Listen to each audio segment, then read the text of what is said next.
Candler School of Theology is pleased to announce the launch of our new track on Womanist Discourse in our Doctor of Ministry program. As an institution, we are consistently striving to create well-rounded spiritual leaders equipped to serve in this consistently evolving world. The Womanist Discourse track, led by Reverend Dr. Teresa Fry Brown, Dr. Musa Dube, Reverend Dr. Clea Williams, and Reverend Dr. Nicole Phillips, provides space for scholars to grow in their knowledge and understanding of womanist hermeneutics. We've teamed up with the Candler Foundry to present this 6-part series on womanist discourse, aimed to give you an inside look into the scholarship of our amazing faculty and inspire you to join us in this work of liberation. Reverend Jennifer Watley Maxell, affectionately known as Rev Jen, is a woman of all seasons who is passionate about introducing a traumatized world to the healing balm of Jesus Christ. An itinerant elder ordained in the AME Church, she and her husband, Reverend Charles A. Maxell Jr., founded the Breakthrough Fellowship, a vibrant worshiping community located in Cobb County, Georgia. There, she also founded the Ellipsis Experience, a ministry for women and teen girls that provides safe space for transformation, healing, and wholeness. Rev Jen is a published author, blogger, and podcaster who received her Bachelor of Arts degree in philosophy from Howard University and her Master of Divinity degree from Emory's Candler School of Theology. She currently resides in Smyrna, Georgia, with her husband Charles and has 3 children, Madison, Charles III, and Skylar. And now it's time for the episode. Rev Jen, welcome to Candler in Conversation. I'm so excited to be talking with you today. Thank you so much. I'm really happy to be here. Yes. So as you know, we're here to talk about Womanist Discourse. We're going to talk about this exciting new track. And we were trying to think of who would be an amazing person to come and have this conversation with. And your name was a resounding yes for everyone involved because of your scholarship, your work, all the things that you've been involved in. And so I want to ask you, I know a little bit of this because I got to peek in on some of your classes. Mm-hmm. What is your earliest memory as a womanist? The first time you said, I, Rev Jen or however you call yourself personally, am a womanist. Wow. Well, first of all, I'm so honored to be here. Thank you so much for having me. And I think, I don't know if I have a pinpoint memory, but I will say some of my earliest recollections come from growing up in my family of origin. My father is a pastor. My grandfather was a pastor. We got preachers going to bed in our family. But my mom, who was not an ordained clergy, who was a typical first lady, big hats, suits, the whole nine, even though she never went to seminary, was a very intellectual woman, and in a lot of ways, I think before her time. And so she always had books like Sisters in the Wilderness, Ain't I a Woman, those type of books laying around the house. And what I realize now in retrospect is so much of what she poured into me, her lived theology, was womanism. Her friends, the people, some of our closest friends growing up when I was small, Elaine Flake, who's, an amazing womanist scholar and practitioner. And so just being around my mom and these other women and seeing how they went about the work of missions in the community, seeing how they sistered each other, and even in how she mothered me, I think, when I look back on it. Now reading some of the scholars, I can say, oh, wait, that's what that was. Yeah. Oh, that's how that works. And so I would just say, being born in the household I was, and my mom is a huge influence in who I am as a womanist scholar and as a woman, of course. Yeah. And you bring up such a good point because the term womanist, we know it didn't really start till the 1980s, but being a womanist has been around for centuries before. And I love when I've asked this question every time someone can recall, it's usually like these childhood core memories that make us who we are. And so I know that you mentioned being a 3rd generation preacher. And in that 3rd generation, you are the first woman. Yeah. And so how would you describe that journey for us? And how does your womanist framework aid in that? So for me, I think because I do come from a preaching family and I accepted my formal call to ministry relatively late. I think a lot of people assumed that I was running But I never felt a call to preach until the moment I accepted my call to preach. I have had a very interesting journey. I was in higher ed. I worked on Capitol Hill. I taught cinema studies for a number of years. And all the while, my mother could see that there was something brewing. And so she would say things like, oh, you should preach, or are you sure you don't feel called to preach? And my dad would say things like, Muriel, leave her alone. When God's ready for it, it'll happen. And so I was a wild child, out there partying, clubbing, doing everything I thought I was big and mad enough and grown enough to do.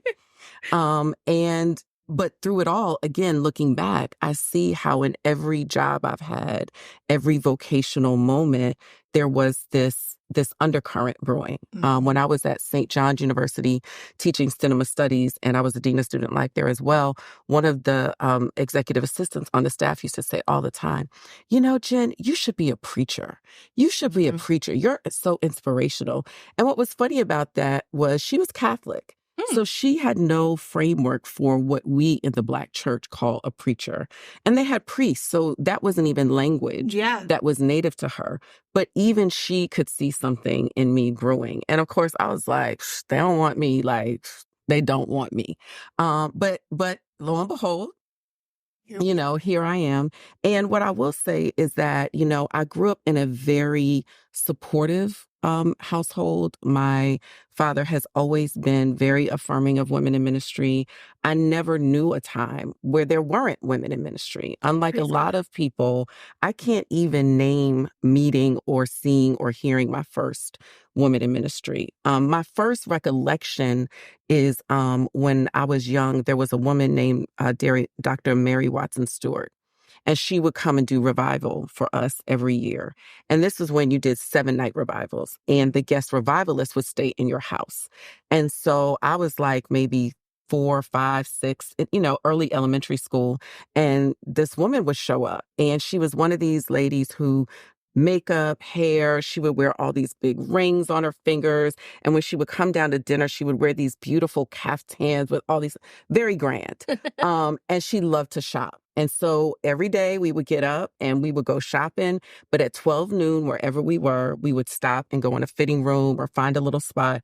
And we would pray at 12 noon. Then we would go back to shopping. We would come back to the house. My mother would prepare dinner. She would come down. She would get dressed and go to church and kill it. And so for me, my first real, I think, distinct model of a woman in ministry was not what I think a lot of us have seen growing up. She wore makeup. She was fabulous. She had these big rings on every finger and colorful. And she was a very, charismatic preacher. But she was good people. She was down. She would talk with me and my brother, part of the family. And so my model of women in ministry is, I think, very different. And I think that affects me and how I kind of walk out my call. I've always felt very comfortable. I was over 40 when I got called. And I always say one of the blessings of that was I knew who I was. And so when I felt the call, I was like, all right, God, you sure? Because you know me. You created me. And God was like, yeah. I'm like, all right, we're going to go with it. So long as you're ready, I'll be ready. I'll get ready. Yeah. And I love that you said that I wasn't a preacher, but everyone would say you should be a preacher. And it just reminds us that preaching does not happen only in the pulpit. Yes. And it's really an embodiment. Like a lot of times, and I heard this for the first time in Dr. Fry Brown's Intro to Preaching class. She was saying when she hears younger preachers, she can close her eyes and listen, and you can hear the person that they're trying to embody or the person that they're trying to be. Yes. And I love that you're like, in my 40s, I accepted my call and I went and I just lived it.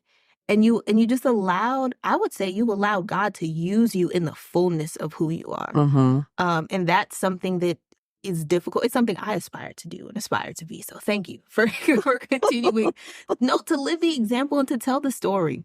Because I think that's a big part of womanism is to know the history so that you can tell the history and to pass that on to others. And so, and it's also I don't want to make light of it. Mm-hmm. It takes courage Mm-hmm. to be who you are. Mm-hmm. Any Black woman showing up in any space, anywhere, it takes courage to, one, be able to look yourself in the mirror and reconcile. Like we all go through this reconciling work of who we are, who we want to be, who we should be, who we thought we would be. But to do that reconciling work, look in the mirror, love yourself, and then be able to show up fully in the world. I do think that if you do your work, your healing work and your work of wholeness, that the older you get, the more mature you get, it gets a little bit easier. But I think when you're younger, I think if you surround yourself with people who see you and who hear you and love you, it's a little bit easier. When I came to seminary, I started like 2 months after my 40th birthday. We had just planted our church and our children were very small. And I was in seminary with all these young people who were just brilliant. They knew everything. And I was just like, how do these kids know so much? And even though I've been in the church my whole life, I was not the churchy kid. So I was not like just out here doing all the stuff. And so I felt so inept and inadequate in terms of the academic part and the classroom part. But what was amazing to me is how there were young people who had been preaching for years, since they were little and, in the Bible and knowing the word back and forth, that were like, can you mentor me? And I'm like, me? Like, you should be mentoring me. But what I realized is what you said, that process of becoming is so important. And I think particularly for those of us in ministry and women in ministry, a lot of times we put the biblical preparation, the academic preparation as a priority, and we don't really take and value our becoming as seriously as we should. Yeah. For someone listening right now who may be considering this track and in this moment, they realize, I have not done the work. I'm not healed. I'm not whole. And I don't honestly know if I'm even ready. Mm-hmm. How would you encourage them or what would you say is that first step? So I would say the first step is that realization, taking a good look at yourself. Because, there's an adage that says you don't know what you don't know. And I think that's certainly true. You do not know what you don't know.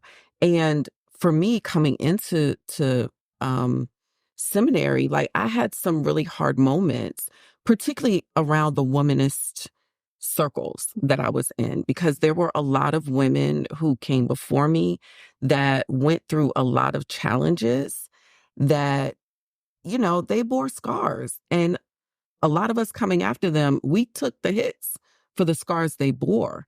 And for a lot of us, when we took the hit, we developed scar tissue that never got healed. And so there was a lot of bitterness and mean treatment and like mean girl stuff. And I'm like, I'm grown. I ain't doing that. Like, it was bad enough in high school. I'm not going back to that. And so I think the realization that none of us is a complete person and that the healing work has to be done. I think that's the first thing. And I think it's being able to hold yourself in grace. Yeah. Take the step knowing, okay, I'm going to start this thing. I know I'm not ready. I know I'm not, where I think I should be. But I'm going to hold myself in grace. I'm going to do the work as I make this journey. Because one of the things that I love about womanism is just going on the journey of it is part of the work. It's not just about learning about all these amazing women, learning about theologies and ideologies and philosophies. It's not even learning about the practical aspects that we apply it and how it shows up. But it is that ongoing work inside of us, that soul work, that soul care work that we do as part of this, that I think, one, distinguishes it from some other disciplines. But I think that's what also makes it so powerful and so relevant, particularly in times like this. Yeah. As you were talking, I want to now touch on the Ellipsis Project. So I was reading about it online and I was looking through previous conferences from other years, and I was so excited to see Dr. Cynthia Neal Spence. I respect her immensely at Spelman. She is continuously my shero. I just want to read this quote and then we're going to talk a little bit about it. you started in 2014 and you were having like that moment, and it says, wow, that's what Christ does for us as women. God omits things like sin, shame, anger, and condemnation and replaces them with a promise of who we are and more to come. Mm-hmm. And I said, that is beautiful and profound. Like, I was sitting at the computer like, this is amazing. Mm-hmm. And I need to be at the next conference. Mm-hmm. So with the Ellipsis Project, where are things going, and how have you been able to help women within this framework? So it's interesting. That quote comes, somebody's asking me why it's called Ellipsis. Mm-hmm. And when I was trying to figure out what I was going to name the women's ministry, I was at Candler. Mm-hmm. And I had gotten a paperback, and there was so much red on that page. Yes, I was just like, Lord. And the professor said, consider an ellipsis. And I couldn't remember what it was. I was like, isn't that 3 dots? And when I Googled it, the definition that came up said when an author has omitted something and to be replaced with something else later. And that's that quote. Yeah. And I was like, that's what Jesus does for us.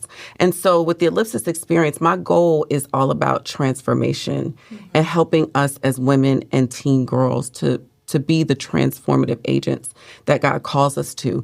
Because I feel like what happens a lot of times, particularly with conferences and different things, we go, we hear, we get inspired, we're impacted, and then we go home and we're like, motivated. And somebody says, oh, how was it? It was amazing. So what was great about it? What'd you hear? And it's like, I don't. Maybe you remember one good point. Right. Because a lot of it, one, is transmissive. So it's talking and listening. And then it's so much at once we can't absorb it. So one of the things I seek to do with Ellipsis is give us the opportunity to not just hear, but then to absorb, process, and apply. The other thing that I believe is that we as Black women, when we tell our stories, we center so much on struggle. Yeah. That for some of us, we don't even like talking about our lives because it just feels like one trip on the struggle bus to the next. And that's not true. We have joy, and there is so much joy and beauty in our stories. But because of the way sometimes I think we frame it, and I think it's cultural. I think culture likes to see and hear the Black women struggle. Yeah. And so as a result, we tend to rehash the struggle story and we leave the other great, beautiful story on the side. So the other thing is to help us reclaim our story, our complete story. When we do our things, we have a hashtag. The first part is more to your story, ... And the second part fluctuates. It can be anything. But the reason is because it gives us an opportunity to revisit our childhood, to remember who we were before we got, hurt or, jaundiced or whatever happened. And it also allows us the space to have fun as sisters and to celebrate one another. I have 2 young daughters, which is why the teen girl portion is so incredibly important to me. But the other thing that it does is their youth and vitality just spreads to the adults. I know at one point we had this, we the adults, we thought we were being cool. And so I would call out Ellipsis and the ladies would say, oh, yeah. And, we thought we were doing something. And the teens were in there and they were like, whack, like that's whack. And we were like, well, what do you want to do? So they were like, well, do it again. So we said, I said Ellipsis. The lady said, oh, yeah. And the teens were like, it's lit. And we were like, ah. So, of course, adults were like, it's lit, it's lit. They were like, no that's for us. Yeah. You stick with, oh, yeah. But again, it's just those moments, those organic moments. And so where we are now before the pandemic, actually when we shut down for the pandemic, it was the week of Ellipsis. Ellipsis was supposed to start that Friday, and the state of Georgia shut down on Wednesday. Wow. And so it was devastating for us and my team. I don't have a huge church or a huge team. We have a small ministry that my husband and I have started together, and I have a small team. And we had worked so hard and so long. And it was so disappointing. And we were just so devastated and afraid for where we were in the world. And, like most of us in ministry did, we went online. We started doing what we call Girls Night In, where we'd have these experiences online on Friday nights. And, then we started doing meetups as we started opening up. And I'll be honest, I kind of lost the desire for it for a while. I was over it. I was like, I don't want to do it. Like, it's too risky. It's too much. My team has moved all over the country. Like, I don't want to do it. And I said, you know what, Lord, I think it's run its course. And the beauty is that so many women who were impacted, so many girls who were impacted have reached out to me like, Rev Jen, when's the next one? What we doing next? What's next? What's next? We outside now. And I'm like, I thought it was like, there's so many other, and they're like, but nothing like Ellipsis. And so God has definitely spoken to me. God has really healed my heart from that disappointment. Yeah. And so Ellipsis is coming back. We're doing Ellipsis again in 2025. 2024, we'll be doing various pop-ups and smaller events just to kind of, get our sea legs and get everybody in the room again. But 2025, we're back, and I'm really, really excited about it. I will be registering, and I will be there. For anyone listening, I need you to know I was not aware of any of this when I asked this question. So this is what we call a God moment. Yes, grateful for it. Mm-hmm. And I just want to touch on something that you said a moment ago when thinking about like hurt and pain and understanding your story from a place of struggle. Mm-hmm. I recently have been on a journey, especially approaching motherhood, of trying to reframe how I view my ministry story. Because when people have asked me about it, I would only reference the struggle, the hard parts. And the word that I've come to sometimes really hate is resilience. Oh, you're so resilient. Mm-hmm. I'm tired of being resilient. I don't want to be. Resilience is exhausting. Yes, I am much more than resilient. Mm-hmm.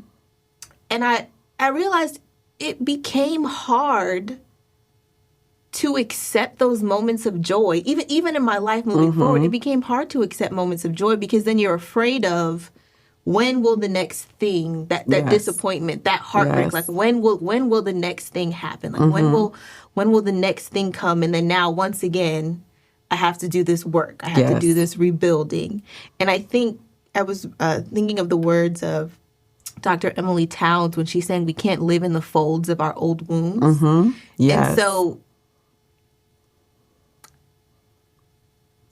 it helped me to see, and even in this conversation, although the work is hard, and although sometimes you don't feel like it, the fruit of the work, in this moment, even the fruit of deciding I'm going to heal from the brokenness of 2020 when it comes to the fact that I put all this work into this conference and it didn't happen. And I know in 2025 that it's going to just be that much better. Right. And, I think, one of the things that we talk about all the time, in our spiritual walk is redemption. Mm-hmm. And I think sometimes we don't take redemption seriously. Yes. Even though we've been through. That's not the whole story. And most of us, as traumatic as it was, when we think back on it, even then we can see cracks of light. Mm-hmm. There were people who came alongside us, who God surrounded us with, that prayed with us and walked through those seasons. There were moments where, even though it was dark, surprises happen. God is a God of surprise and wonder and joy. And those moments are there. And so to me, it's really part of the healing work is to focus our lens on different things. When I first came into Candler, I remember there was a group, I think it was called like Sister Circle or something like that. Mm-hmm. And I remember I went to the first meeting and, I was like, yes, womanism, Black women, like this is my space. And, we were all there telling our stories, and many women had stories of being told they couldn't preach or, didn't come from. That wasn't my story. My story really was like, I'm 40 and I am literally starting life afresh. Mm-hmm. And it's scary, but I'm excited. Yeah. And I was told by a couple of sisters in the room, like, you're detached, you're in denial. Like, that can't be your story. Like, it's too, and I was like, wait, what? And it really turned me off to that group of women. And while I did eventually become really friendly with a lot of those women, it was hard, the invalidation of my own story.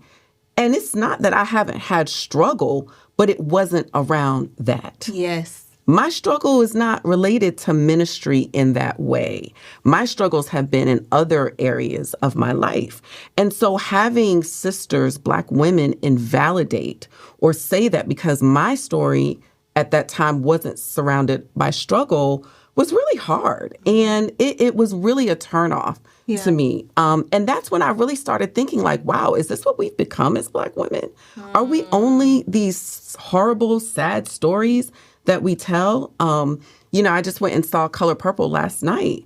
And again, so impactful as the book was, as the play was, the movie, the whole thing. But then at a point you're like, but daggone, like we had to get so far. We had to go through so much to get to Miss Seeley's pants. Yeah. And by the time we get to Miss Seeley's pants, we at the end. Yeah. We at the end. But the good news about redemption and Jesus is Miss Seeley's pants is throughout our life. Mm-hmm. But we've got to recognize it and claim it. Mm-hmm. And that's to say that we don't tell the other side. We live in a culture, the westernized culture is all about the binary. Yeah. I call it the tyranny of the binary, where it's got to be one or the other. It's either got to be struggle or it's got to be triumph. Yeah. But in the kingdom, in God's economy, it's all holistic. And so we don't have to pick one piece. We can fully embody joy, even as we are fully embodying, grief. Just like Jesus was fully human and fully divine, we have that capacity through our salvation to fully embody it all and to take it all with us wherever we go. Yeah.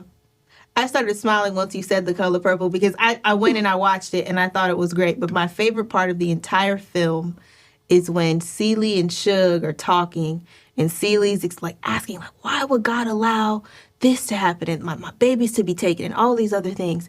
And Suge in the most, like, Suge is like, it sounds like men did that. Yes. And that freed me from some past things I used to journal about because I would say, why God, why God, why God? Mm-hmm. But then when I looked back and read it, it was specific people and specific situations that informed how I felt. Yes. And so, I just sometimes it's even us. Yes. We blame God for things that we've done.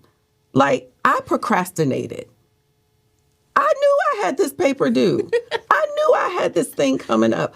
I procrastinated. Now that I'm harried and rushing and I'm, and it doesn't go off maybe like I wanted it to. And I'm like, God, why would you bring me? And God's like, I've been here the whole time. Yeah. Now, all that time you were laying on your couch procrastinating, I was there too. Yeah. So I've been here through it all. Yeah. Through it all. Yeah. I'm laughing because I can't remember which professor it was, but while at Candler, it was nearing towards, midterms, that time of the year when things get, and I was like, I'm not going to finish this paper. So I wrote this long, detailed email. I just need time. All these things are happening. And the reply was simply, the date has been the date in the syllabus since before all of the things. And so you're going to either you're going to have to do it or you're just going to have to accept the grade. And I was like, I was in this very library and I was like, God, I just don't understand. And then I was just like, well, Krista, it is 3 days before it's due. Yes. And you did think that life was going to be in this place at this time for this to be the moment that you did it. And so, in the words of Ryan Bonfiglio, my arc of planning. Yes. of life is now much greater. Yes. It's now much greater. But and it's that's those moments grace. that teach us. But that's grace also, and I think we choose the moments for ourselves when we show ourselves grace. And one of the things that I'm learning to do is when we talk about this work of redemption is to show myself grace. When I was at Candler, because of my life situation, I came in thinking I wouldn't graduate on time. And then I got to the point where I was like, my family can't take this anymore. I got to graduate on time. And so the last semester was not pretty. My last year, I took like 22 credits. So I did like J-term, I did directed study, I did pass, fail, like anything I could do to get the credits to graduate, I did. And what that meant was some of them grades, not as good as the grades before. But again, it was the goal. And for myself, at that point, I didn't know what I was going to do afterwards. And I just had to show myself grace and be like, you know what? Your situation is very specific. You had to get out. You did what you did. You still had a decent GPA, but if you want to do PhD work, you might have to do some other classes. Yeah. And that's going to have to be okay. Yeah. And that's going to have to be okay. Yeah. Because this is the thing. I got that degree. It's hanging on my wall and can't nobody take it away. And now you're on the Candler Alumni Board. Yeah. There's that part. Right. Enough said there, literally.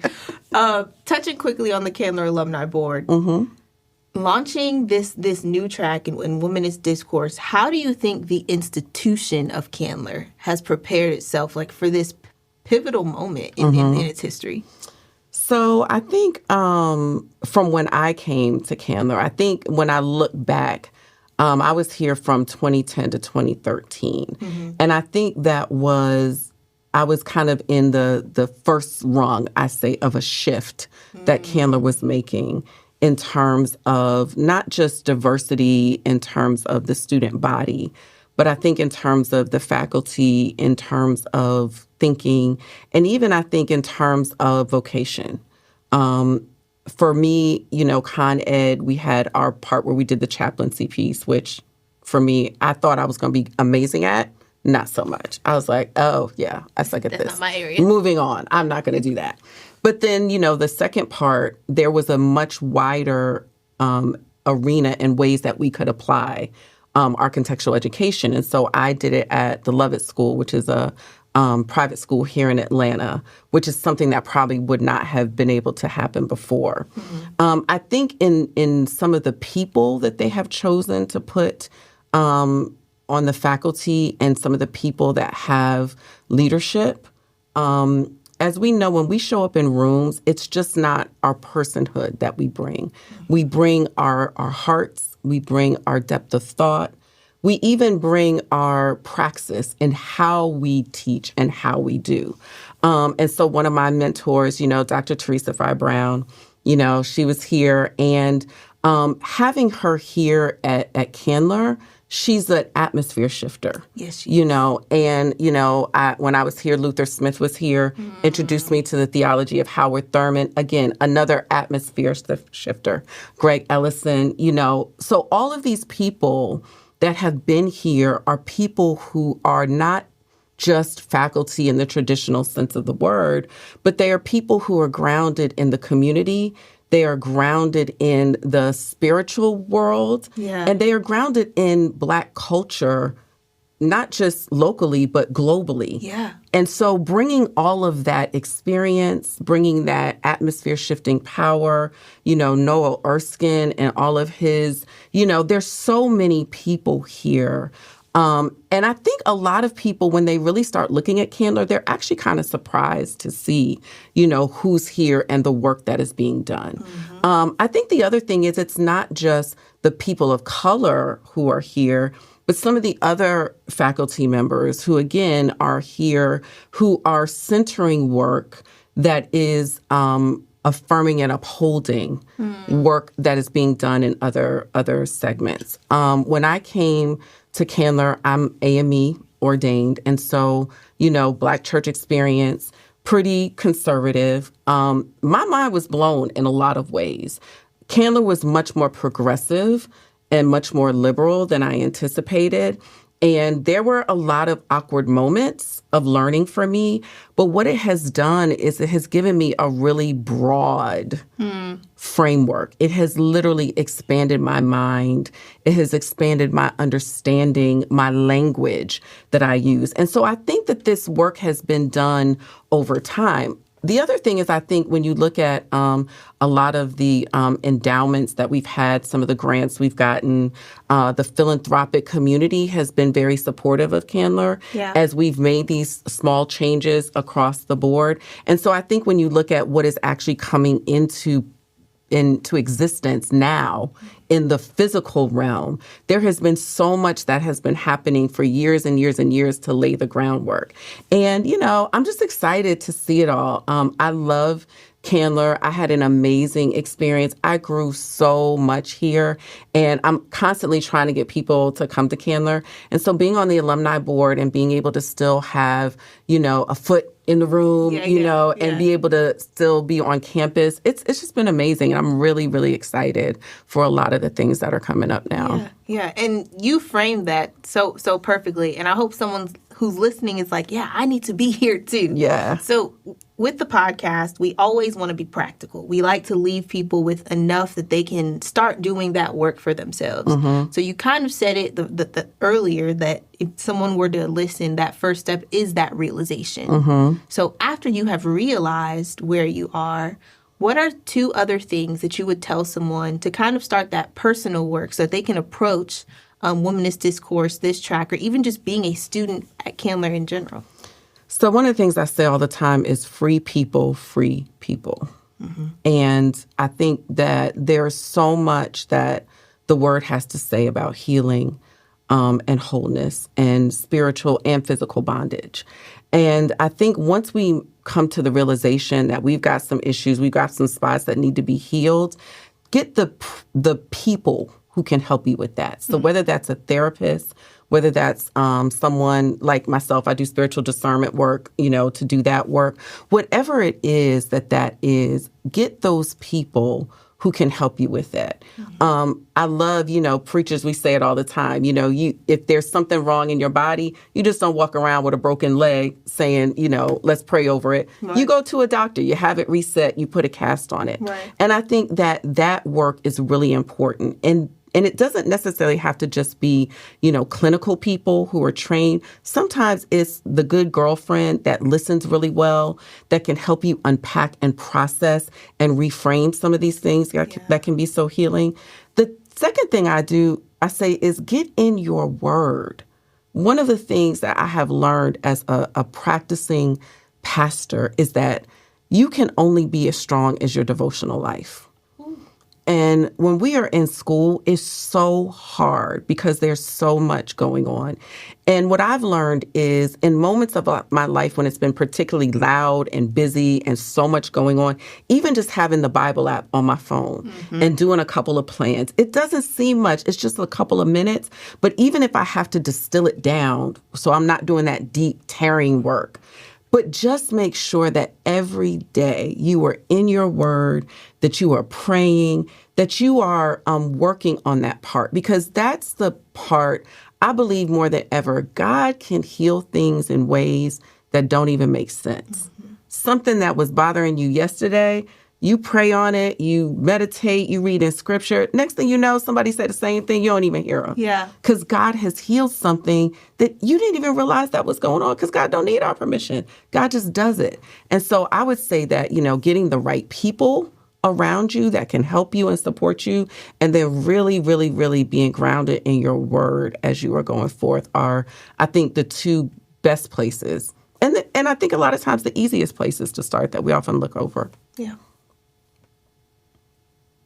It's just so I'm just taking it all in. I'm like, I need to be in my word more. I need to. You've even given me a lot of things to think about. So I want to say thank you again for saying yes and taking your time to come down here to do this with us. I'm excited for all the work that Candler is doing, and I'm excited for this new track to come out, and I'm excited to be at Ellipsis next year. Well, thank you so much. This has been a joy. Like I said, I love Candler. I love womanism. There's so many exciting things going on amidst all the crazy things going on. And so I'm just really grateful for the opportunity to share and to meet you. Yeah. And I will see you at Ellipsis in 2025. Yep, I will see you there. Thank you again for coming. Thank you.